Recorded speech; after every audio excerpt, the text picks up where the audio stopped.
in Philadelphia. Did he really use the watermelon? These people. Some of these people. Okay, so this is Michael Rapaport. If you've watched the Amazon Fallout series, he is the Brotherhood of Steel Knight that abuses his black, what do they call him? Acolyte, the squire.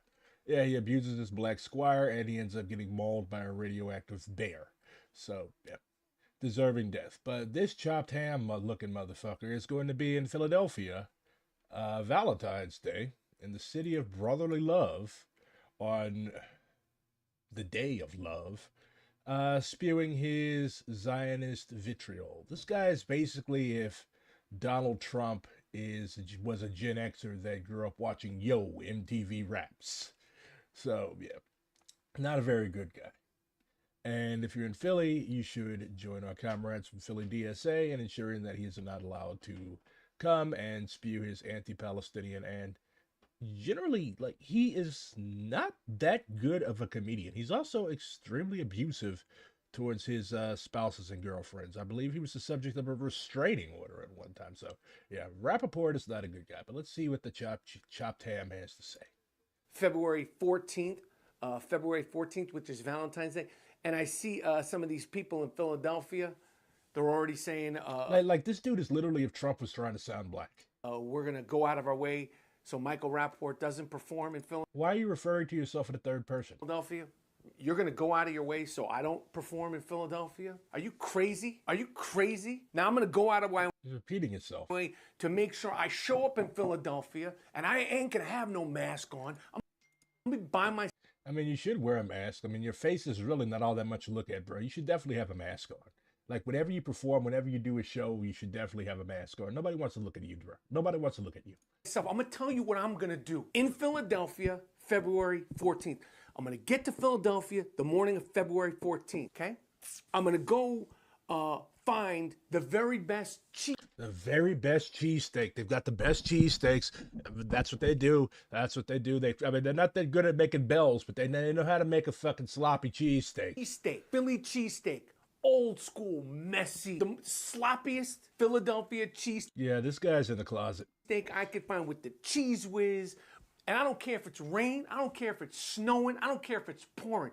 I'm going to walk to the top of the Rocky Steps by myself. By myself. I'm going to sit down in front of the Rocky statue. The Rocky statue is at the bottom of the steps. At the top of the Rocky Steps. I'm going to eat my Philly cheesesteak. I'm probably get myself 2 Snapples and a water. I'm probably going to get 2 Philly cheesesteaks. I'm going to eat my Philly cheesesteaks, have my 2 Snapples and a water, alone, rain, sleet, or snow. This will be around He's going to be surrounded by cops, and he's going to wait for some hopped-up fucking kid to come and try to punch him in the face, and the cops are going to arrest the kid. That's what's going to happen. This guy's a coward. 12 to 1. He spent the past year rolling with the IDF, who are also cowards.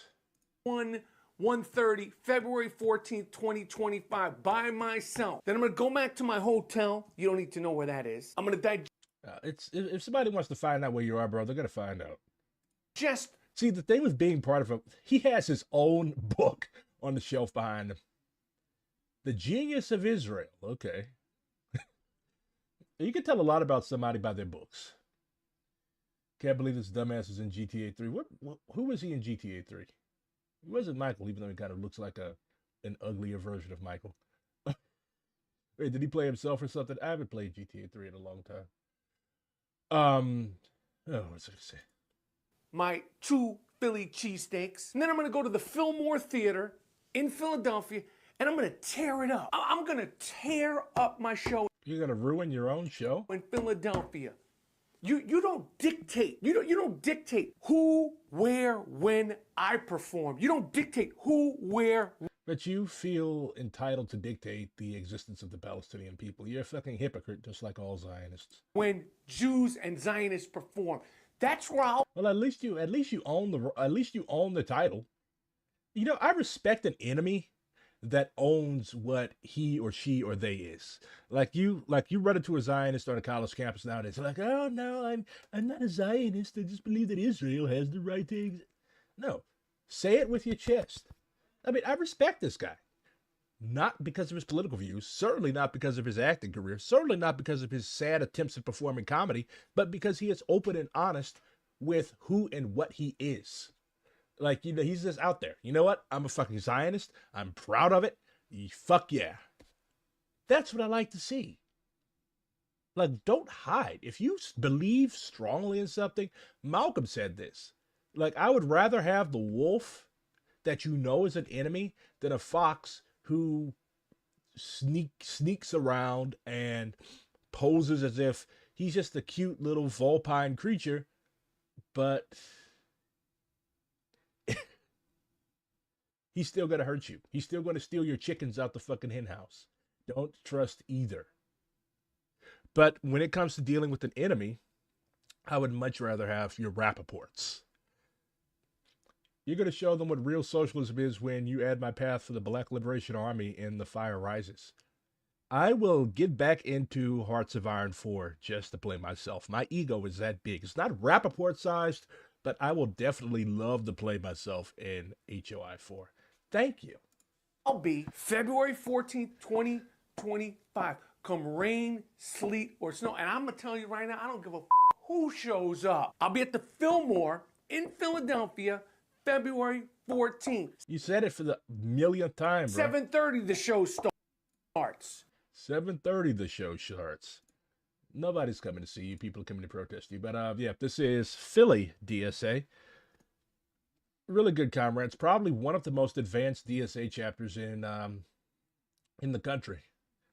Solidly left wing. If you're in Philly, you should work with them, and you should definitely organize with them because they've got some good shit cooking. So tell the Fillmore to say no to genocide. Their number is 215-309-0150. So you still got a month, well, just over a month, to help shut this shit down because Zionists have no role in the city of brotherly love. Did you know Philadelphia is one of the most Muslim cities in the country, especially when it comes to black Muslims? Yeah. They're also very, very proud of their beards. Of course, I shaved my beard off yesterday, so if I was in Philly, I would probably be getting jonesed on, but joned on, but whatever. So yeah, on February 14th, the Fillmore is set to host Michael Rapaport. Michael is an outspoken Zionist and has been an ardent supporter of the ongoing genocide in Palestine. There's actually, in my city, St. Louis, they were attempting to hold like a welcome home party for an IDF soldier. And of course, we got a once-in-a-century blizzard. And they canceled because of inclement weather. So yeah, he's actually responding to one of my buddies, JJ. Yeah. Terminally online, asshole. For the 14th of Jesus February, Christ. I am performing in Philadelphia at This guy looks like a cracked out Valerian. the Fillmore Theater, February 14th, 2025. I cannot. Have I seen the Twitter interaction between the TFR team and Caleb Maupin? No, Caleb Maupin has me blocked. Wait. I love doing shows in Philadelphia. I love the city of Philadelphia. I'm not going to lie. I'm not an Eagles fan, but I'm super duper happy. Yeah, I'm relatable. I follow sports too. For Saquon Barkley. Better off. He's better off playing for Philly. This guy looks like if Viserys Targaryen developed a heroin addiction. Than the disgusting Giants. But this is not about football. This is about me performing in Philadelphia, February 14th at the Fillmore. Okay, look. If you're a well-regarded comedian, like if you're actually funny and people like seeing you perform and people like talking to you, people like talking about you, people actually will pay to go to your shows, you do not have to keep making shitty TikTok videos. Gen Xers have no business on TikTok. You do not have to make shitty TikTok videos consistently advertising your shows because you don't have to advertise because people like you and people will pay to come see your show. Okay? You're doing this because you're a unfunny Zionist fuck that nobody really wants to be bothered with or have around. That's why people do not like you, bro. That's why your shows are protested. That's why people don't want to see you. Like, good comedians do not have their shows protested. Did anybody ever protest Richard Pryor? Absolutely not, because Richard Pryor was funny. You're shocked Caleb Maupin didn't block me. Also, Philly is my city, and this guy can get the fuck out. Indeed. I've never been to Philadelphia, but I've heard it's actually quite a bit like St. Louis. It's just spread out. You know, every city in the United States is basically a version of St. Louis. Chicago is a huge St. Louis. Houston is a huge St. Louis. New Orleans is St. Louis that actually gives a fuck. Milwaukee is St. Louis with better beer. Los Angeles is Mexican St. Louis. Everywhere is St. Louis. Screw you, Rapaport. You've never been in a single role someone else couldn't have done better. Well, I could say that about a lot of actors, but yeah, he's a Nepo baby. He's the only reason he was successful in stand-up, well, successful money-wise in stand-up is acting is because his dad had hella connections. His dad was a big-time disco DJ in New York back in the 70s, so yeah. Nepo baby. You could also use the email template of Philly DSA to help tell the Fillmore that Zionist apologists have no place in their city. Send them an email or reach out to them on social media. To it may concern, I'm writing to express my objection to the performance starring Michael Rapaport scheduled for Friday, February 14th, 2025 at your venue. Mr. Rapaport has an extensive and well-documented history of anti-Palestinian racism and genocide apologism. He has repeatedly denied the myriad war crimes committed by Israel in its campaign of mass displacement and extermination in Gaza.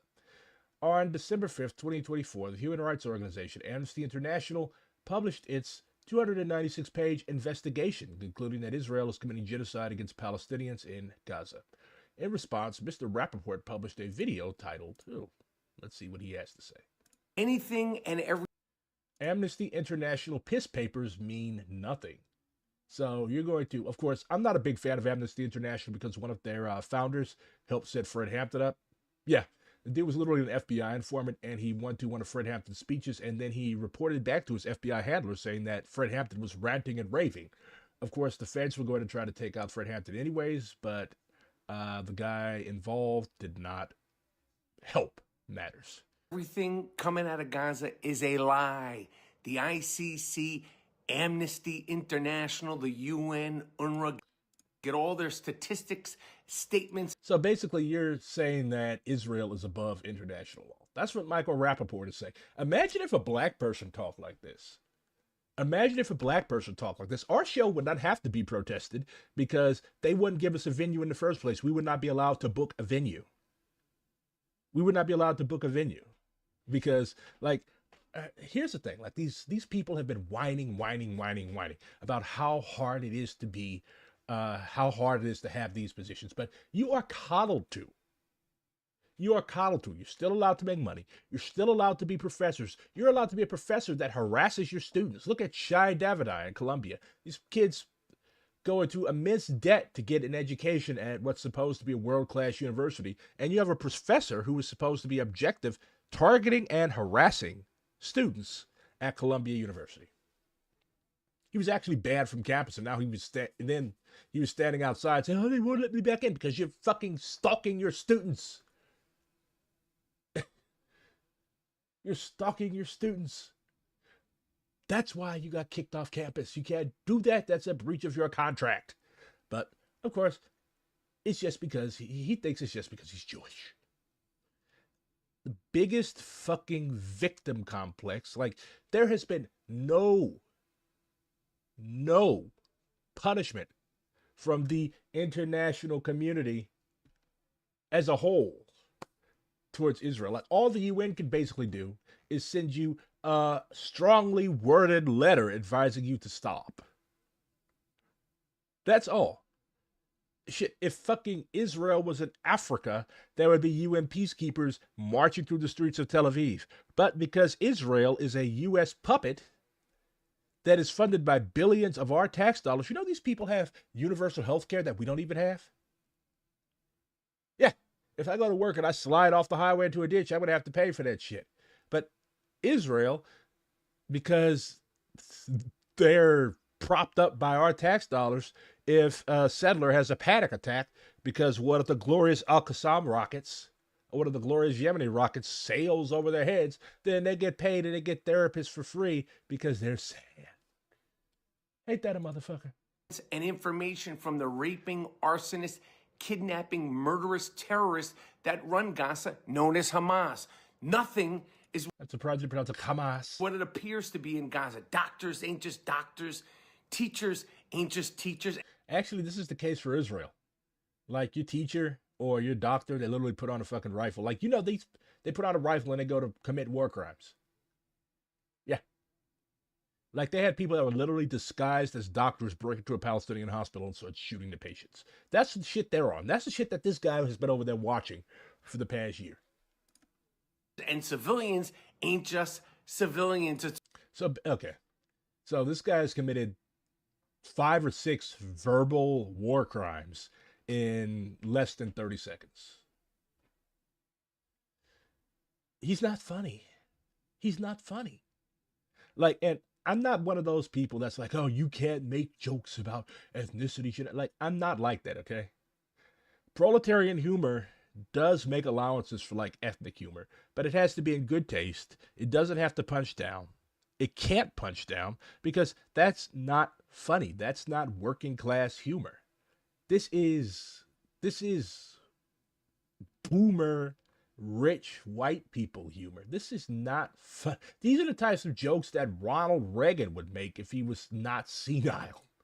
It's all smoke and terrorist mirrors. Amnesty International did not mention it in their piss papers anything. What is it with Zionists and being obsessed? These people are obsessed with 3 things. They're obsessed with sexual assault, they're obsessed with piss, and they're obsessed with shit. I don't know what type of brain worms do these people have.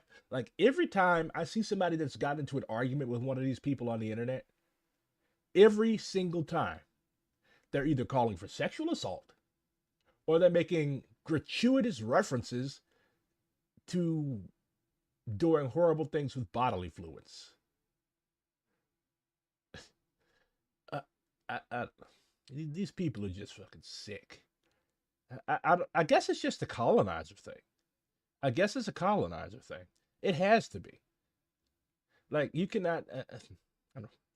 Whoever writes a paper on this that explains this phenomenon to me gets a Fanon award. You guys know Fanon was a psychiatrist, right? I wonder what he would have to say about this whole situation. Maybe we should do Wretched of the Earth next.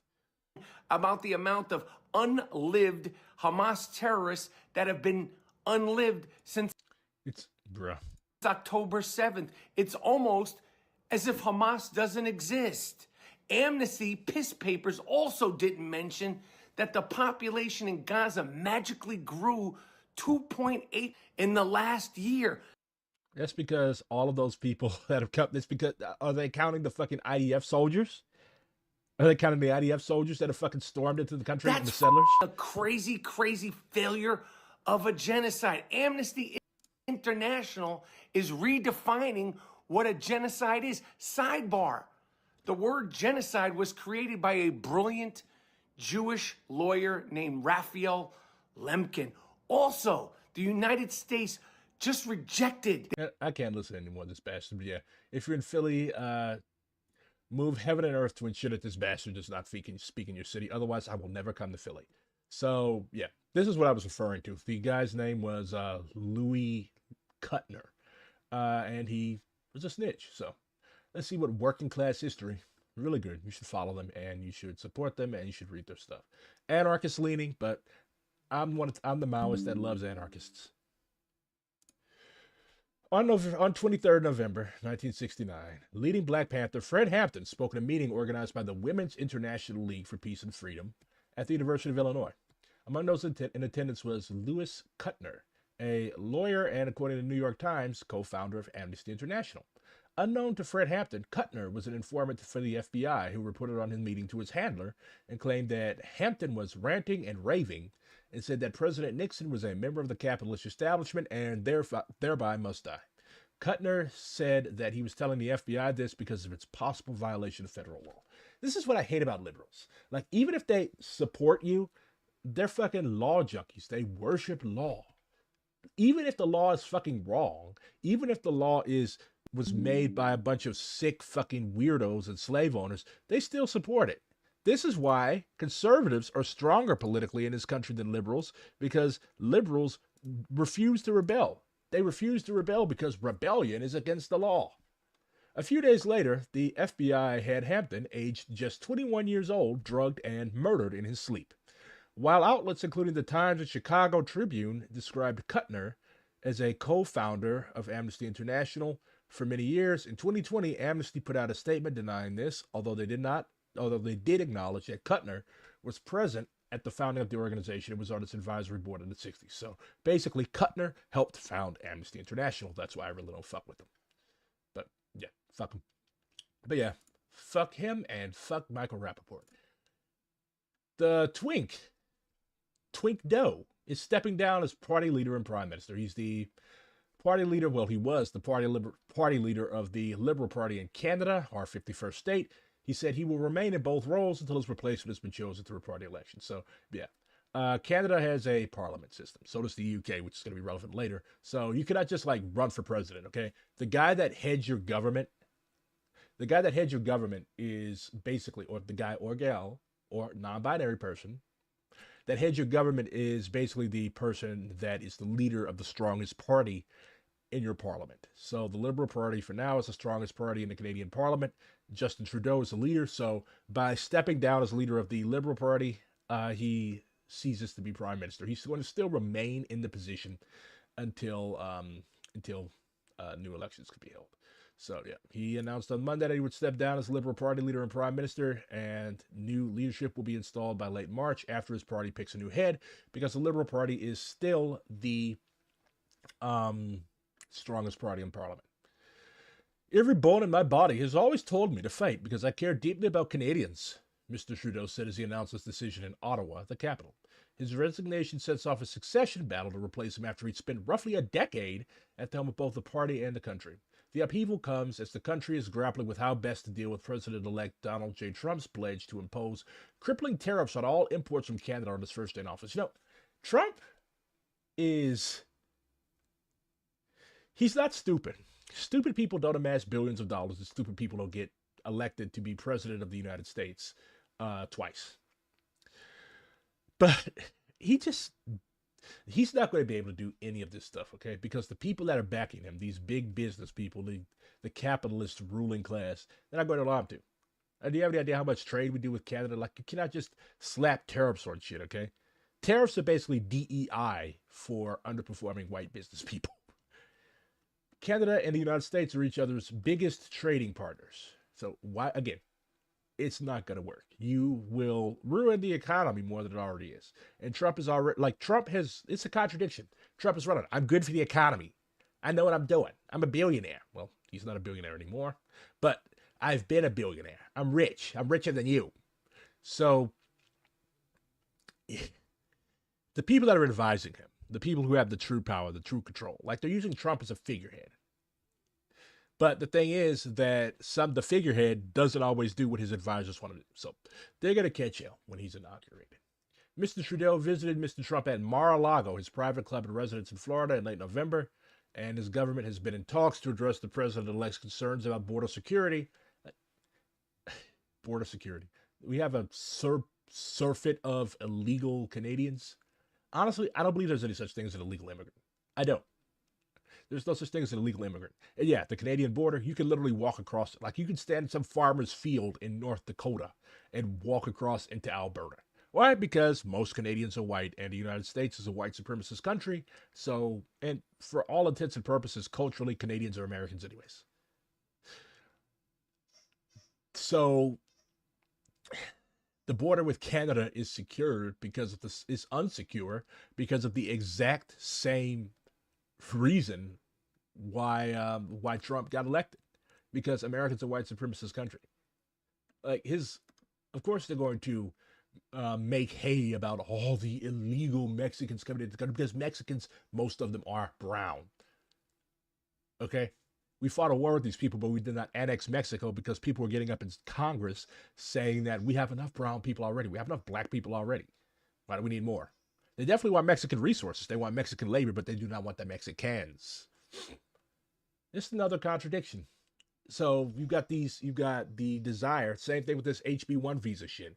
You've got the desire for continued economic growth, continued extraction of surplus labor from the third world, of surplus value from the third world, and labor from the third world.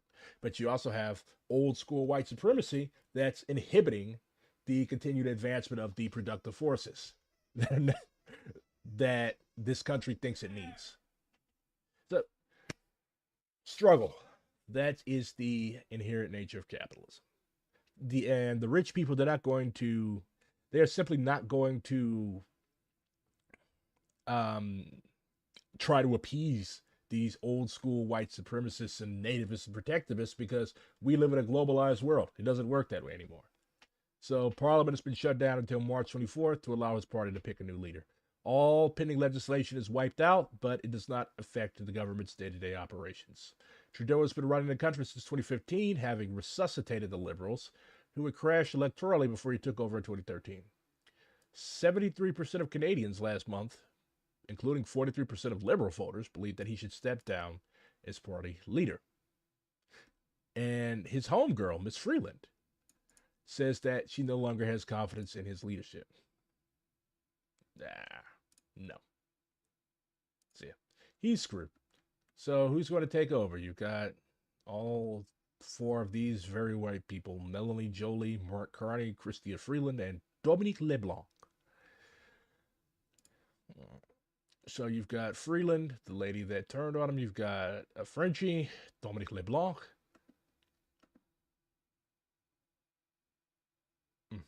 You've got Melanie Joly, who is also another Frenchie, and you've got Mark Carney. So one to the other of these people is going to be running Canada next. So we shall see.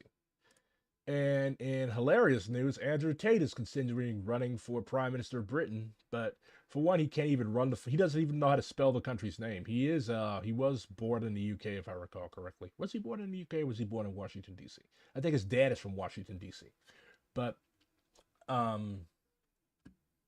anyways, first of all, he cannot run for Prime Minister of Britain because you do not run for Prime Minister of Britain. Because it's not like the presidential system in the United States. To be Prime Minister of Britain, you have to be a member of Parliament, an MP. So you have to be sent to Parliament from a constituency. Okay, and then there you have to log roll and all that stuff until you eventually, and here's the thing, neither the Labour Party, he's not going to run for Labour, nor the Tories, nor any of these other little parties in the UK will have him because this dude is radioactive. Okay, these weirdos that he appeals to on the internet. First of all, most of them are British. Okay, most of them are not British, so they really don't have any say in UK politics. And then second of all, like this dude is under indictment in 2 countries.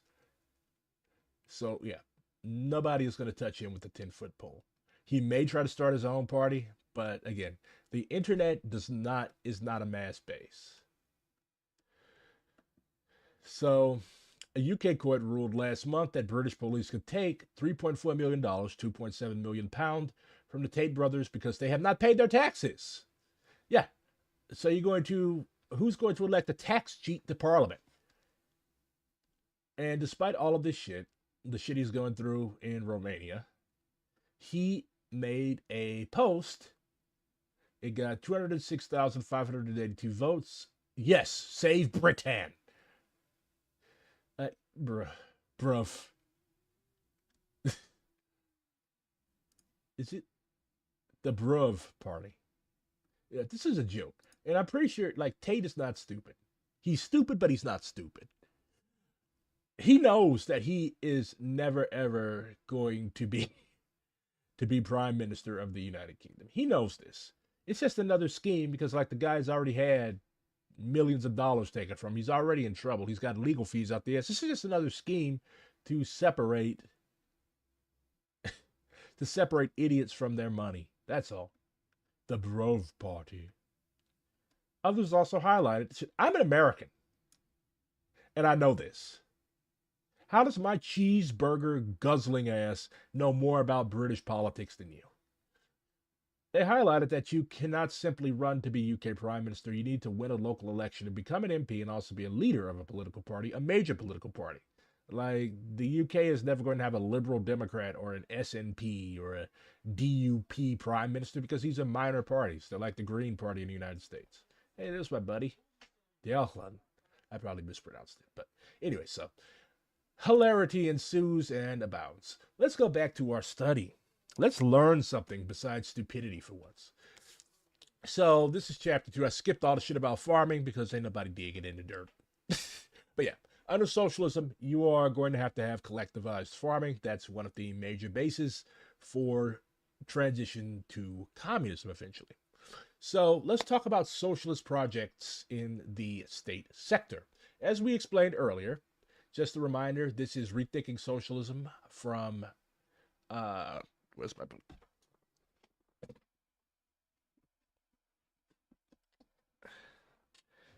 Dongyan Shu and Bao Yuqing.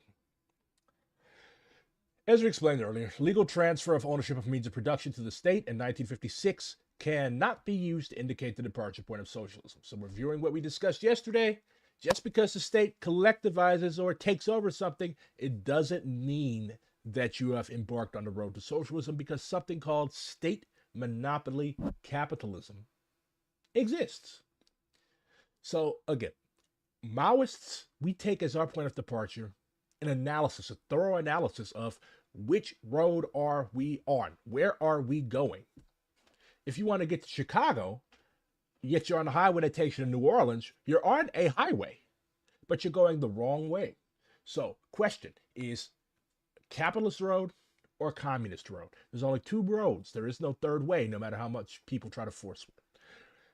The policies after the legal transfer determine whether the transition was socialist or capitalist, based on concrete policies, based on the shit that people were actually doing, based on the trend that those things that people were actually doing were leading to. The state-owned enterprises between 1956 and 1978 can be determined to have been socialist projects. During this period, the state had effective control of these enterprises. Individual enterprises had possession of means of production, but the state effectively limited that possession through political control, politics, and command. The state prohibited individual enterprises from buying and selling on the market. If they had allowed buying and selling on the market by individual enterprises, that raises the question: whose interests would these individual enterprises have had in mind? Would they have had the interests of the whole people at mind? Or would they have had their own petty parochial interests at mind? Obviously, it's the latter. So you would have stupidly engendered the reproduction of capitalist elements. That's why that was not allowed. The state, by drawing up the economic plan, determined what each enterprise produced, including the categories of products and the quantity in each category. In the economic plan, the state determined the price of the products sold by the enterprise of the state, as well as the price of raw materials and machinery that the enterprises bought from the state. The enterprises also received wage funds from the state, which went directly to the payment of workers' wages and benefits. So the state has guaranteed your living for your labor. So you are not going to be laid off because of under or overproduction. That addresses the situation of capitalist anarchy of production. At the end of each year, the enterprises handed over their profits, revenues minus costs excluding depreciation. The state subsidized the enterprises that incurred losses. Then, according to the economic plan, the state appropriated funds to different enterprises for the purchase of new machinery and equipment, and or to build new buildings and plants for expanded reproduction. In China, the state was able to impose all these legal limitations on individual enterprises. The state, in fact, dominated the use of the enterprise's possessions. In other words, the state had both the legal ownership and economic control of the means of production. The distinction between legal ownership and economic ownership is important.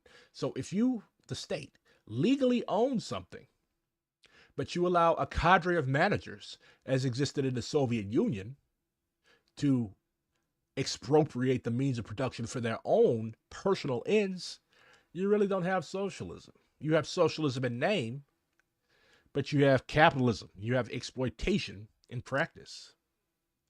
So we have to look at what's actually going on. We have to look at the situation of the working class. We cannot just be fools and allow ourselves to be duped and manipulated by state propaganda. Still, there were elements of private capital and state-owned enterprises. Until the Cultural Revolution, the capitalists still received fixed dividends, and they were still involved in the management of state enterprises. However, they were under strict state control. With the expansion of the state-owned enterprises, the relative share of private capital declined significantly. The state enterprises were socialist projects, and the direction of the state enterprises was toward phasing out commodity production and wage labor, so moving towards communism. During the period between 1956 and 1978, the economic reality corresponded with the legal limitation imposed on these enterprises. The state took away from the enterprises, or production units, the responsibility for profit and loss. The enterprises sold all of their products to the state at preset prices, thus leaving little room for managers and individual state enterprises to be involved in value valorization. Basically, they didn't have the opportunity to be corrupt because it wouldn't profit them anything, and they literally could not. When socialist projects were incorporated into planning, it became possible to change the purpose of production from value valorization to the satisfaction of people's needs. At the same time, planning made it possible to pursue economic policies that focused on long-term overall development. In each individual enterprise, workers were entitled to certain wages and benefits. Managers in these enterprises received the wage funds from the state to cover their total wage bill, plus the cost of providing benefits to workers. BRG, what types of benefits did workers receive during the socialist period in China? I'm glad you asked. I will show you. Cultural Revolution and Industrial Organization in China. It's a book by a very good proto-Maoist economist called Charles Bettelheim. I have one of his heavy books down here. It's about the Soviet Union. But how did people live in China during the Cultural Revolution? Because people would tell you that, oh, China under Mao, aka under socialism, was poor. They didn't have shit. Not the case. So, how did people live? This is a case study of the General Knitwear Factory, a factory in China that was built in 1952 and was located in the center of the city. In 1971, it employed 3,400 people, 60% of whom were women. Production was diversified and ranges from weaving, cotton and synthetic fabrics, to finished goods, sweaters, jackets, etc. Total annual output is on the order of 20 million items. The factory produces for the domestic market as well as for export to Southeast Asia, the Middle East, Africa, and Eastern Europe. There were 3 shops dedicated to weaving, bleaching, and sewing. There are also auxiliary shops, including a shop for general mechanical work where machinery is repaired or modified. The factory included a child care center where children could be boarded for as long as a week. So if you work in a warehouse, let's just compare. I really love comparing the life of day-to-day people in socialist countries to the life of workers in the United States. What workplace in the United States has an in-house free childcare center? Does Amazon? Absolutely not. Do DuPont? Do any of these slaughterhouses? Does Dollar General? Does Walmart? Does Target? Absolutely not. You have to find your own childcare. And also a canteen which serves 3 free meals a day. 2 women workers and the vice chairman of the Revolutionary Committee gave the following account of the workers' living and working conditions in the factory. We pay particular attention to working conditions and are guided in this by the Chinese Communist Party. We are concerned with the welfare of the workers and the preservation of human initiative. In the old society, things were very different. The capitalists did not care about such matters. So when Mao is called the Cultural Revolution, the closest that humanity has ever gotten to communism, this is what we mean. The capitalists do not care about such matters. In the United States, if you're a working single mom, you don't get childcare, you don't get free meals, you don't get free transportation to work. In socialist countries, workers' districts are built with an easily accessible distance from the factory. Obviously not going to live next door to a factory, that's too much pollution. But even under socialism, measures are taken to prevent the environment of the neighborhoods and districts where the workers live from being contaminated with pollution. They will literally send a bus to your house if you cannot make it to work. The shops have air conditioners that maintain an even temperature. Elaborate safeguards protect the workers against injury from their machines. These protective devices are occasionally disregarded, and a few accidents have occurred, but they are very rare. A few installations are not safe and must be replaced. Some shops, such as the one containing the dryers, are excessively hot, the workers in that area receive a special allowance, eat more meat, and rest more frequently. What matters, however, is to reduce the heat. A high temperature around the dryers is inevitable, but every effort is made to minimize its effects on the surrounding areas. You have seen wagons that carry ice. This is one of the ways in which we try to reduce the heat around the dryers. Bathing facilities are also available to the workers. In the sewing shops, we work 8 hours a day and take half an hour for a meal. There are 2 additional 15-minute breaks for physical exercises designed to prevent work-related disabilities. Do they let you exercise at your job to prevent you from becoming crippled? Absolutely not. These are at the same time military exercises, for we all must be prepared in the case of an imperialist invasion. Our factory has an infirmary, and in every shop there are barefoot doctors. So what is a barefoot doctor? This is something that socialist countries have done, like almost universally. They also do literacy programs, but like in Cuba. But one of the major problems impacting third world countries, like China used to be, is easily preventable diseases: tapeworm, hookworm, roundworm, various other worms and parasites, typhoid, malaria. So you cannot, like in the United States, to train a doctor takes what, 16, 14 years? Yeah. So preventative medicine, treatment of basic diseases, that is what is needed in the third world. We don't need specialized care and all that stuff. I mean, there are still people that have that, but you have to take into account the conditions of the masses. So in addition to doctors that are trained in traditional medical schools, you also have over 1 million doctors who received rapid training, often after an initial practice such as nursing. These barefoot doctors continue to participate in production while devoting a portion of their time to preventative medicine and ordinary medical care. The term barefoot doctors derives from the fact that in southern China, where rice constitutes the chief crop, the peasants customarily work barefoot in the rice fields. When barefoot doctors cannot easily handle cases, they direct the patient to a specialized center where more skilled treatment is available. This is an example of the manner in which the Chinese masses themselves deal with the solution of their problems. Oh yeah, by the way, all this shit is free. All doctors attached to the infirmary are required to make daily rounds of the shops. This reduces the need for a worker to consult a doctor elsewhere. If sick workers cannot be properly treated in the factory, they are immediately sent to a hospital.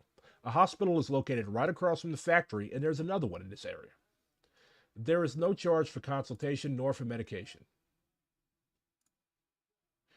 The workers get their regular pay while they're out sick. Of course, we do not claim that we have done enough to improve working conditions. We must make even greater efforts, for there are always new problems to be solved. The world changes all the time, and contradictions keep cropping up. Women get an extra day off every month. Those who are 7 months pregnant work 7 hours per day instead of 8. When their work is difficult, as in the case of pedal-operated sewing machines, pregnant women do this work only during the first 6 months of pregnancy, and then are given different jobs. In the case of special difficulties, the doctor may recommend a change of work. After normal confinement, a woman receives a 56-day period maternity leave. So that's how you were treated as a worker in socialist China. So anybody that tells you that the Cultural Revolution was chaos and people suffered really doesn't know what they're talking about. Or maybe they're talking about the capitalists and revisionists and rightists that suffered.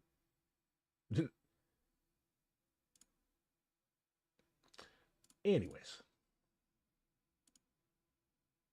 What the hell is this? Yeah.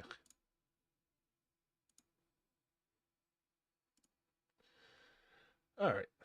Back to Rethinking Socialism.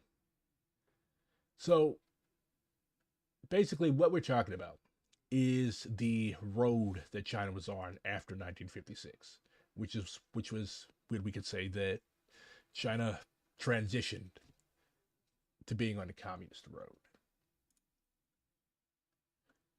State ownership and political intervention made it possible for managers of these state enterprises to be dissociated from being the agents of capital. It was thus the steps taken in the direction of phasing out wage labor.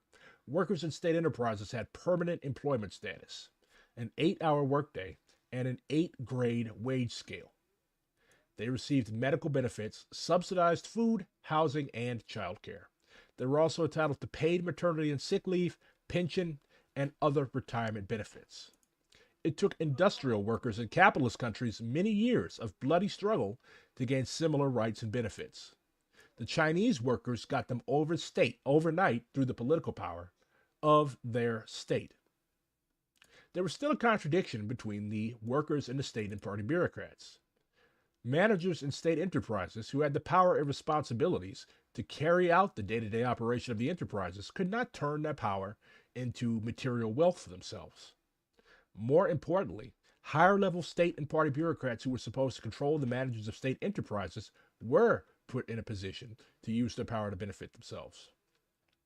These kinds of contradictions were often resolved by mass movements directed by the Chinese Communist Party. What a lot of people don't understand about the Cultural Revolution is that it was not intended to just be the first time. Mao predicted that there would be the need for several cultural revolutions because until communism arrived, these contradictions, these issues, these problems would continue to reassert themselves and they would continue to crop up. So the Cultural Revolution is a continuous process. It's not just something that you do and then you're done. Because as dialecticians, we know that nothing is ever really done. Mao even said that there would be contradictions under communism. They would just be contradictions of a different type. Before the reform began in 1979, those in powerful positions were very much aware that they lived under the watchful eyes of the masses. After Deng Xiaoping's reforms, workers lost the right to strike. In China nowadays, if you criticize a higher level party cadre, you're at risk of getting in trouble. You can lose your job, you could be arrested, anything like that. So, yeah. Anytime authoritarianism is directed towards the masses, as opposed to being a weapon in the hands of the masses, you've got some fucked up shit going on. So, let's stop there. But, basically, if there's anything that you take from this, Rethinking Socialism, and I not do the whole book, but I am going to put the link to the book here so that you guys can read it at your leisure, because you guys have to study, you guys have to read this stuff.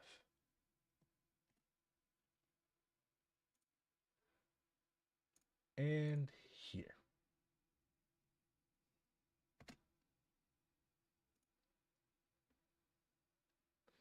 You sound like the NYC mayor. Y'all are fucking funny. All right, so yeah, check it out. So, I was going to do Civ. Let's go back to building Newton City.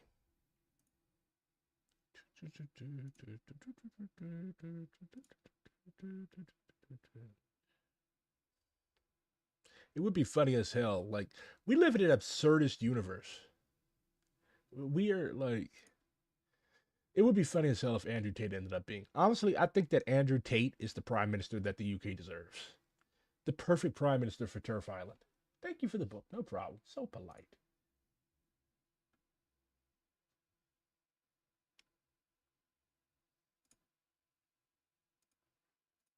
But yeah.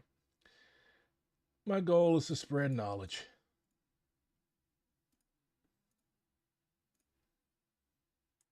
Because I do not want my followers being imbeciles. Like fucking Jackson Hinkle's people. The dude's like followers are like, oh yeah, we need Andrew Tate. Like, I don't know. Some people I think are just born to be fooled, I guess. Like, how the fuck? Like, you didn't even do a cursory examination of the Westminster system and educate yourself as to why fucking Andrew Tate can never be the Prime Minister of the UK? Why? Like, what is wrong with you? Why do you need some idiot to do your thinking for you? I don't know. I don't want to do you guys thinking for you. It's hard enough thinking for oneself.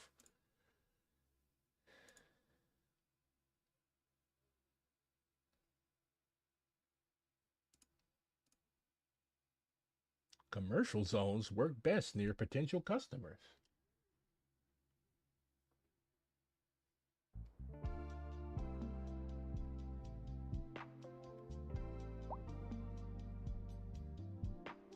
Our education system is so amazing. Happy to live in this city.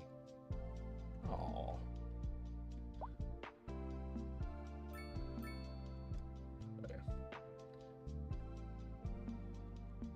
Can't say the same about our road system, but eh. Complaining solves nothing. Revolution solves all. Buy some more land to expand these agricultural areas.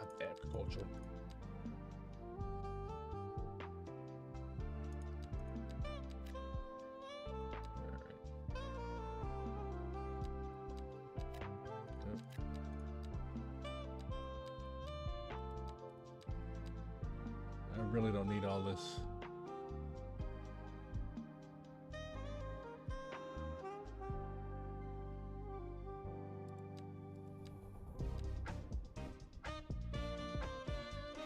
That'll do.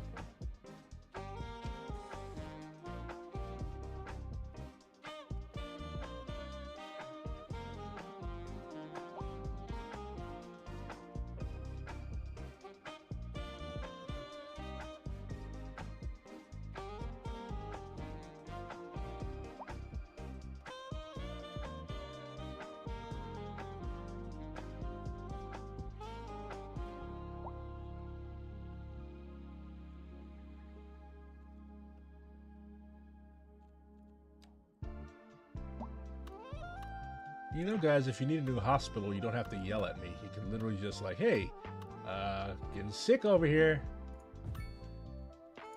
Politeness gets you very far in this world, comrades.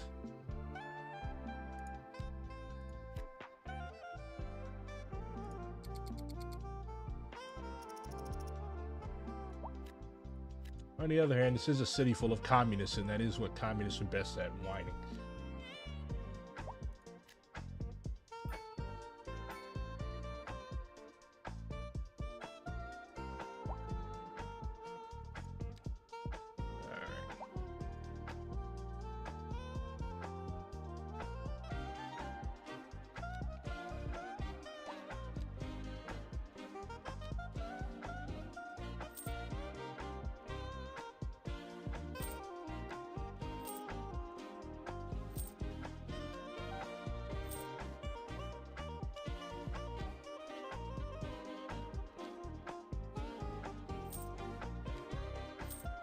So to advance your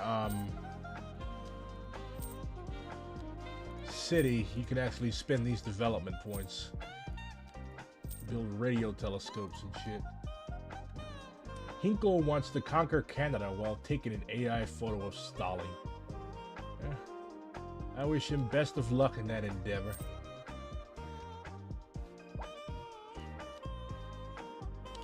Honestly, I don't devote all that much attention to what those people are doing. They're not serious political actors. Like Jackson fucking Hinkle supporting Andrew Tate, a dude that is literally, how the fuck can you, that's a contradiction, is it not? How the fuck can you express concern about the welfare of American children while backing somebody who is literally on trial for his fucking life after doing atrocious things to sex trafficked girls in Europe? But again, nobody's talking about it because these people are hypocrites and they don't care. How long does it take me to read 100 pages of a book on average? Depends on the book. Because like, I don't just read shit to say that I've read it. It's you have to actually absorb the stuff that you're reading, yeah? So it depends. A novel, I could probably knock out 100 pages in, I don't know, a couple hours. But if it's actually like a theoretical work, then I actually try to slow my reading speed so that I actually absorb the stuff that I'm reading. That's how you read. You can't just like, oh, I read 5 million pages today. How much of the content have you remembered? Like, what did you get out of it? Ooh, chemicals, yummy. Yeah, let's just dump a whole bunch of chemicals into San Francisco Bay. Let's just be horrible, shitty stewards of the land in the best colonizer tradition. Me Hinkle, me invade Canada. For some reason, I can't see fucking YouTube comments, or at least they're not showing up in the chat. That's alright. I can still see what you guys are saying, though.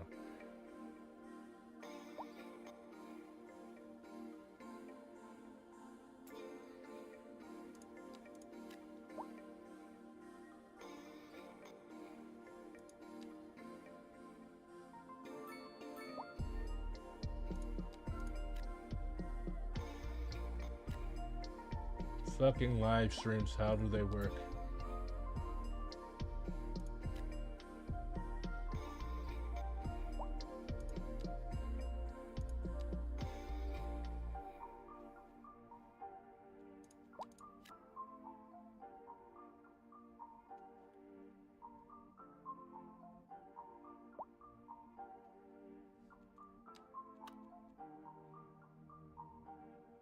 The only people that should be allowed to invade Canada anyways are the collective indigenous people of Turtle Island. Reclaim their lost territory and assist their brothers and sisters in Canada achieve independence from the settler domination. But settlers have no rights to invade Canada. Settlers only have the right to be invaded.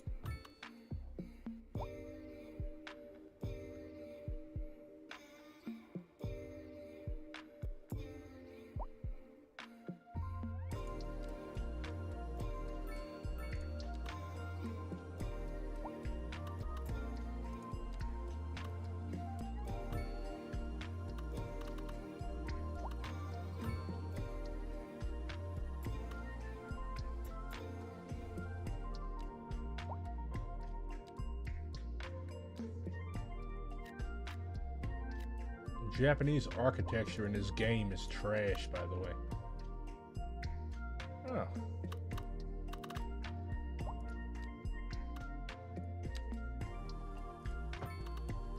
Plenty of free time, happy life. Oh, we need to change that. Can't have you colonizers getting too comfortable.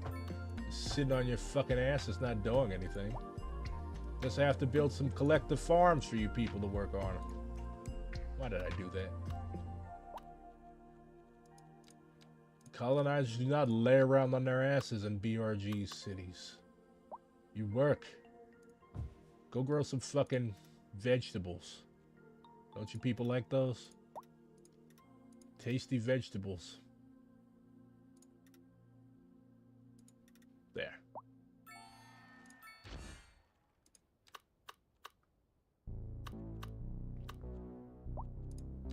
There's more agricultural land over here. You fuckers are gonna learn what it means to work on a plantation. Maybe it'll make you more sensible and amenable to the demands of the new African people.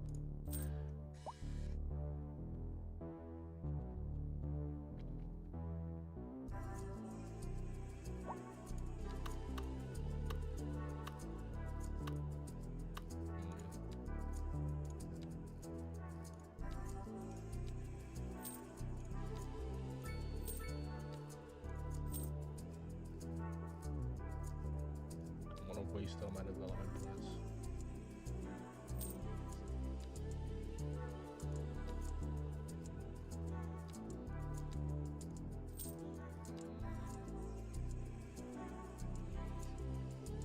I'll advance the parks after I get more development points.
Work on fixing these fucking roads.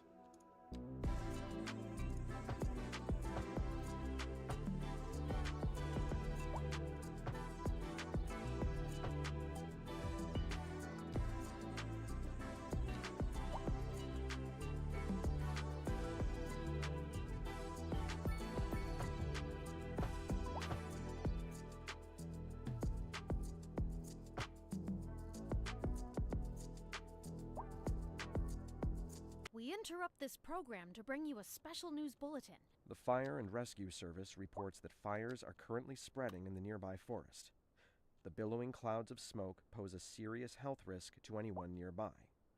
At this time, all citizens in the affected area are instructed to immediately move to a safe distance until the situation is under control.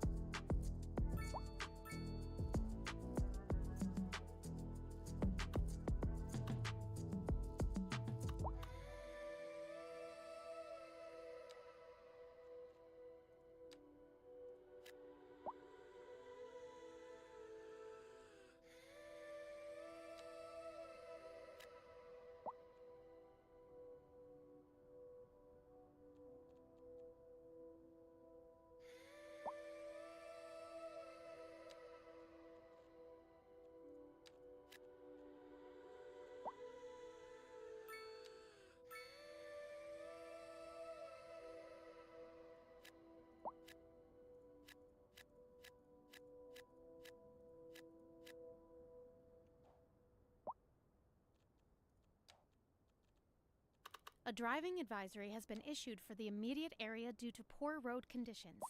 Please exercise caution if you must drive, and try to stay off the streets until conditions improve. This has been a local public service announcement.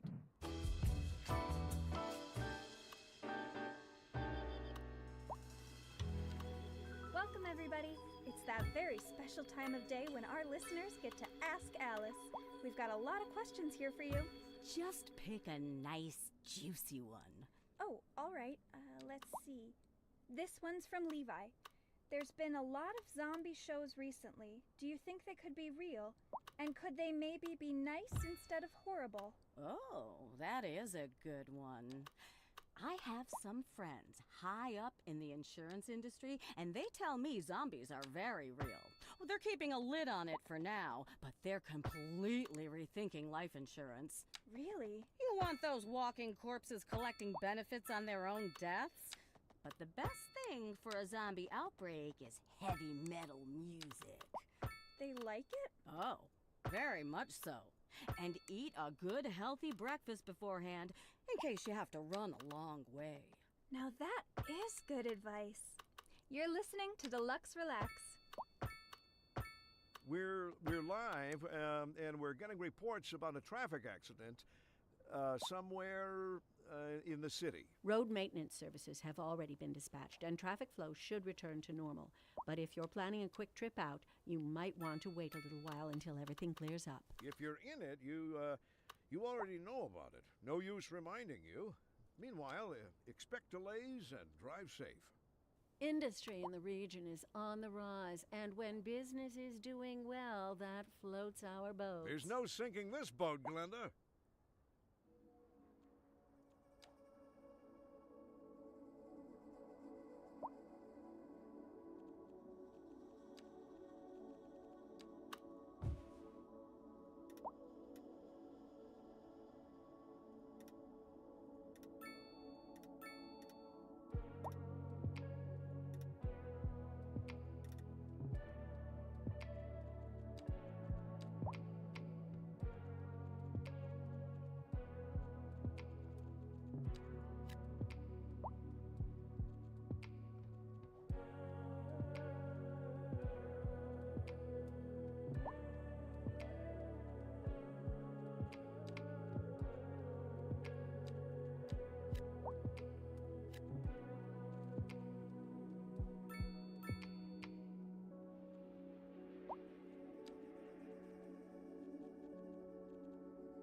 Oof.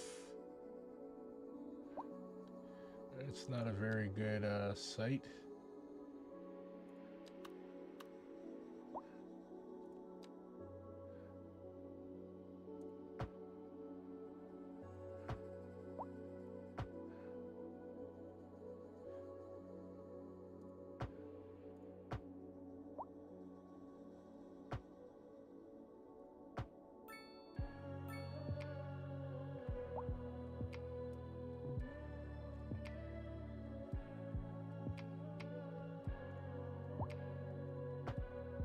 thing with roads is that sometimes well, most of the time I just stumble onto shit.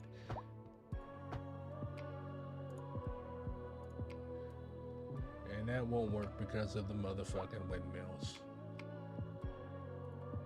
Naturally.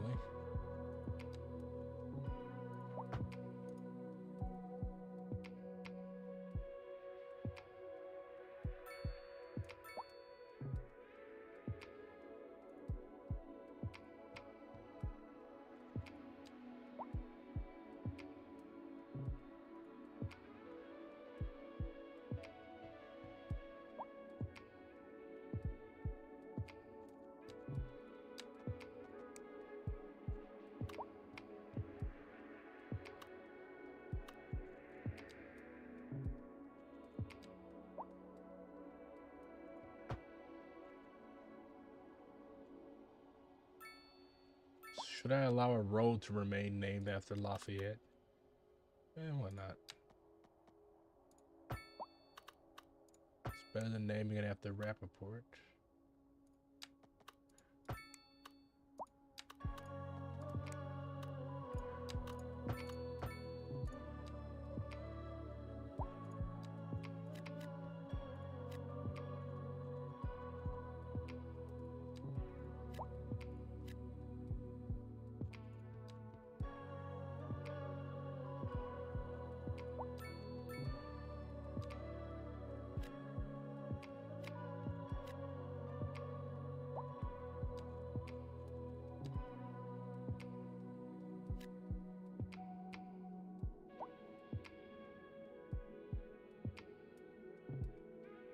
Oof, where did all these fires come from?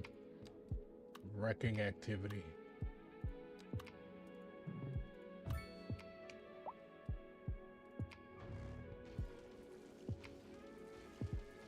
We're environmental terrorists. This is San Francisco after all. Well, what was once San Francisco.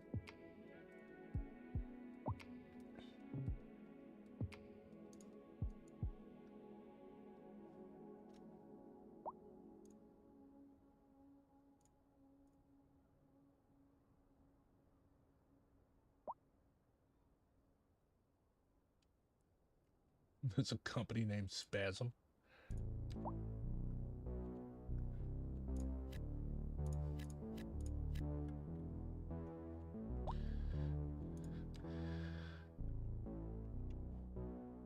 The fuck is this? I didn't build that.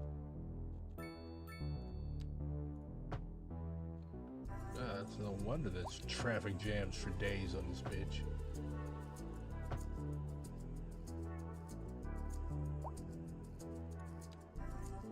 Winter is coming.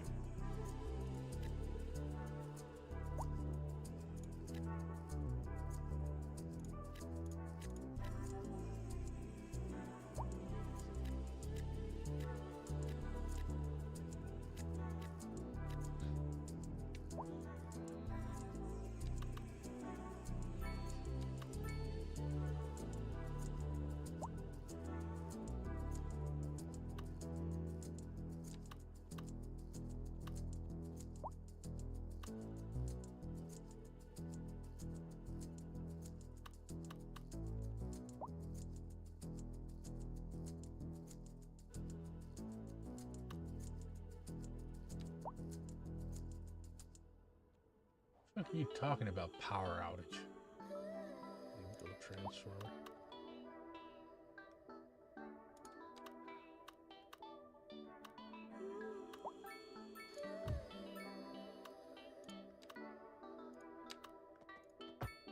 So easy to forget a lot of shit in this game.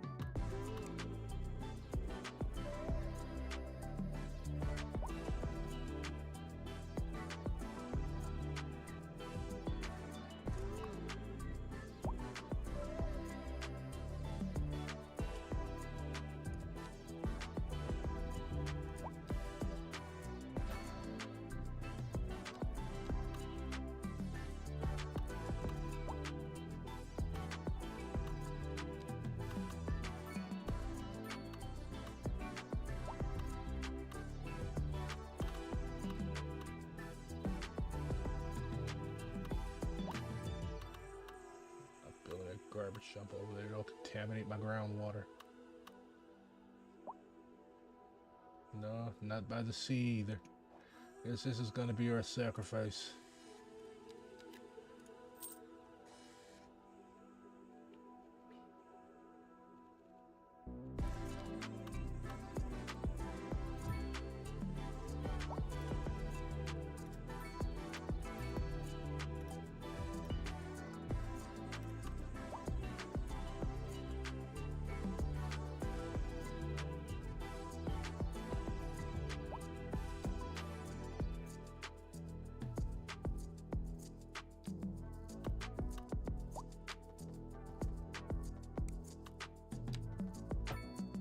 Really don't want to bother with trains. I know I'm a horrible socialist, but trains are an asshole in this game.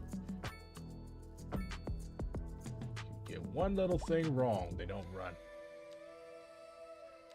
In Newton City, the trains never run on time.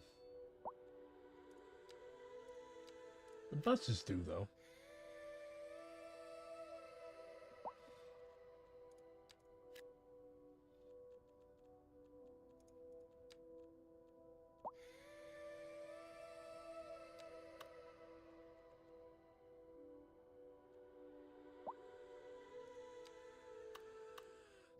I also like these trams.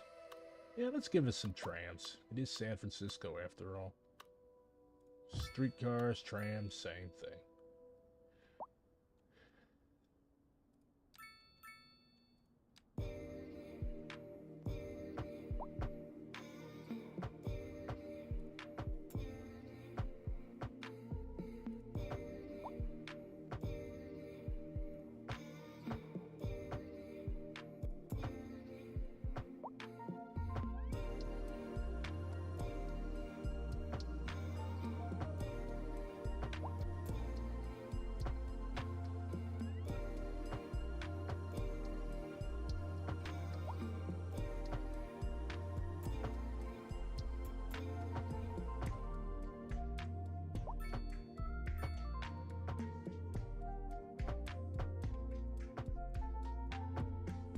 Streetcar named class struggle.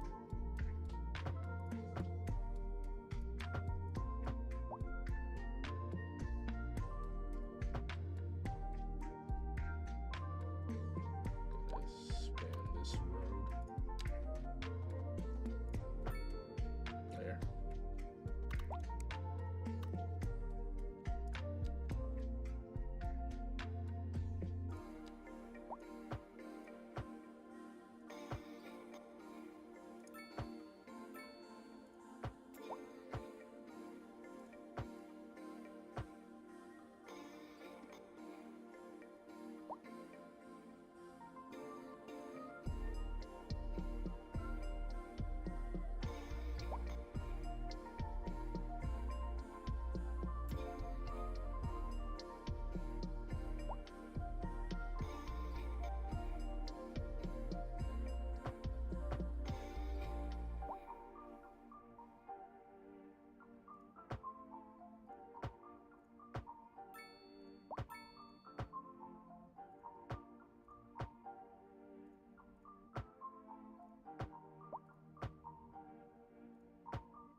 Why are there so many bodies up here? Is the Zodiac Killer come back?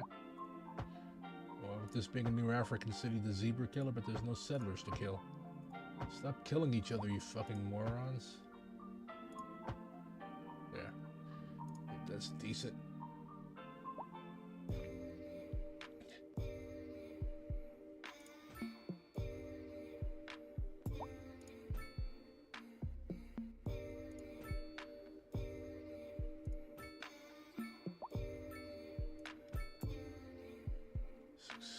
Experiment a little bit, see if the people like the trams. I mean, they are my people. They love anything I give them.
Oh no, a moiter.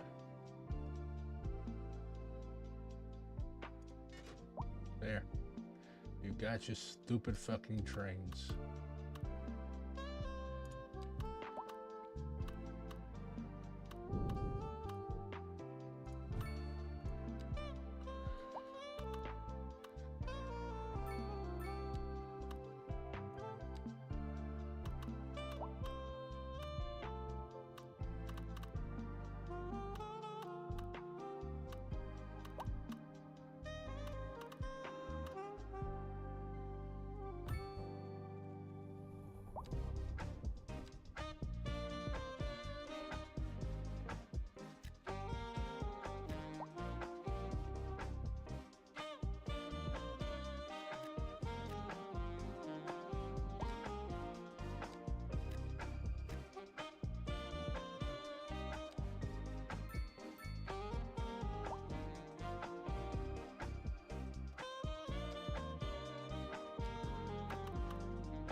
Jesus, these industrial fucking facilities eat up a shitload of land.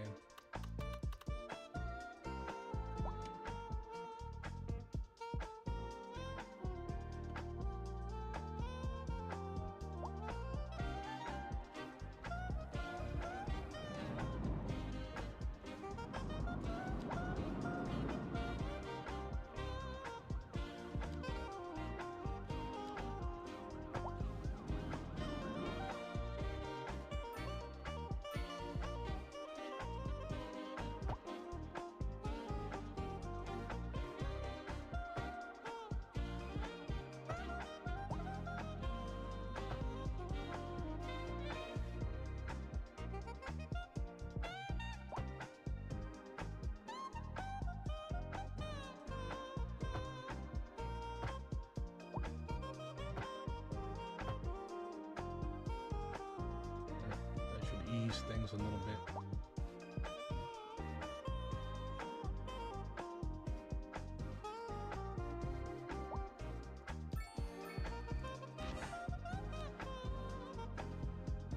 I promise you parks you shall have.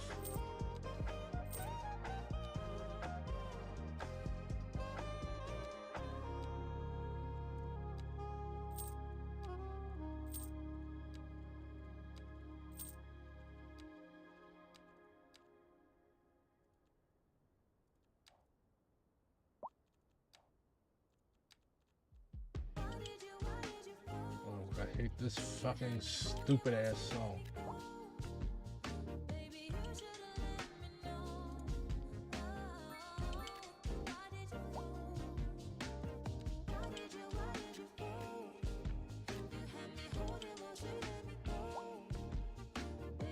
We interrupt this program to bring you a special news bulletin.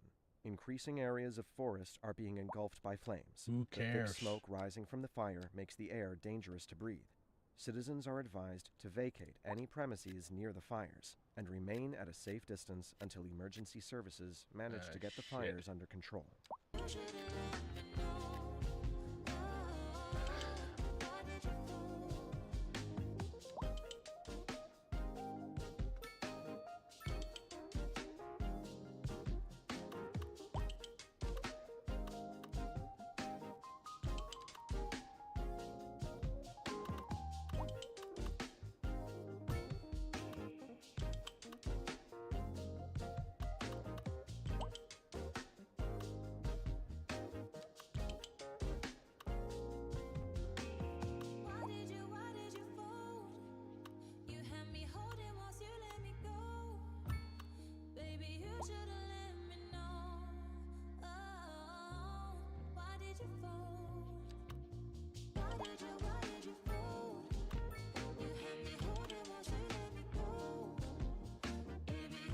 This song makes me extremely violent and angry.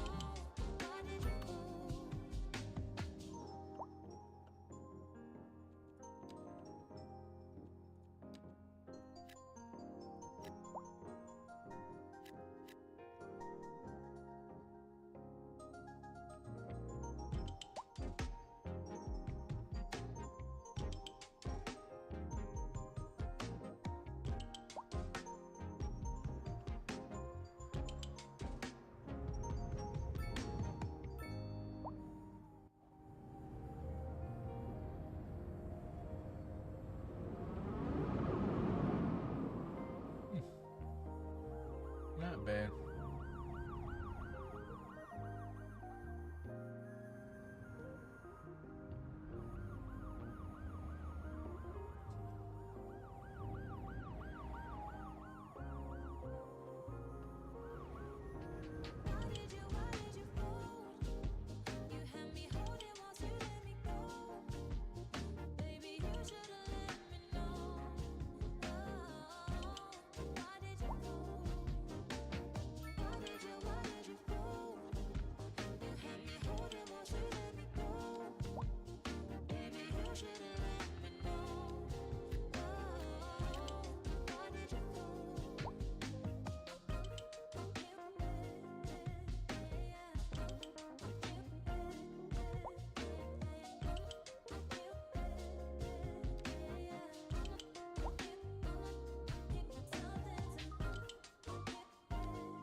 I gotta peace out. I've got a DSA meeting.